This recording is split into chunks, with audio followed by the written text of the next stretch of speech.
चेहरा दाखवायचा व्यवस्थित. हा मुसलमान आहे, एका हिंदू मुलीला हिंदू असे वेशभूषा करून येड्यात काढायची कामं करतोय हा. त्या मुलीकडे दाखव, चालेल ना तुला? हो चालेल, काय चालेल. प्रॉब्लेम. मला सांगतो. 6 महिने झाले त्याने खूप फ्रॉडगिरी केली आहे. मला म्हणतो मी मराठी आहे, त्याच्यासाठी तो माळ घालतो, उपवास धरतो आणि मला प्रूफ करून दाखवतोय की मी मराठी आहे. मी ज्यावेळेस त्याची व्हेरीफाय केलं, त्याच्या बापाचं नाव रमजान आहे आणि आईचं नाव रजी आहे, मुस्लिमच आहे ना तो. कपड्याला टिळा लावायचं, हाताला कलवा घालायचा, उपवास धरायचे आणि सांगायचं आम्ही हिंदू आहोत आणि हिंदू मुलींना प्रेमाच्या जाळ्यामध्ये फसवायचं. एकदा का ती मुलगी प्रेमाच्या जाळ्यामध्ये फसली, तिला एखाद्या रूमवर घेऊन जायचं, तिच्यासोबत अश्लील व्हिडिओ वगैरे फोटो काढायचे आणि नंतर तिला ब्लॅकमेल करायचं.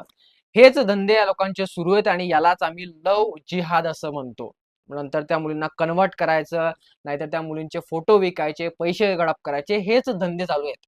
आणि आम्ही यांच्याबद्दल बोललो की तुम्ही अंध बघतायत, तुम्ही बीजेपीचे दलाल आहे, तर तुम्ही हिंदू मुस्लिम करतात. मग हे काय?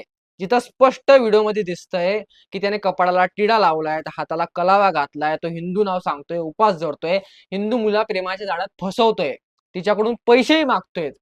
इतकं सर्व समोर असून देखील आमच्या मुलींनाही कळत नाही आणि आमच्या हिंदूंनाही कळत नाही की लव सारखी काहीतरी गोष्ट या जगात आहे आणि हिंदूंच्या मुलींना कसं फसवलं जात आहे. कधी लक्षात येणार आमच्या हिंदूंना? आणि आम्ही याच्याबद्दल बोलले की आम्ही हिंदू मुस्लिम करतो. धन्य तुम्ही आणि तुमचे विचार. तुमच्या उंबरठ्यावर ज्यावेळेस ही घटना येईल, तुमच्या घरातली एखादी मुलगी अशा पद्धतीने फसेल, त्यावेळेस तुमचे डोळे उघडतील. तोपर्यंत आम्ही हिंदू मुस्लिम करतो.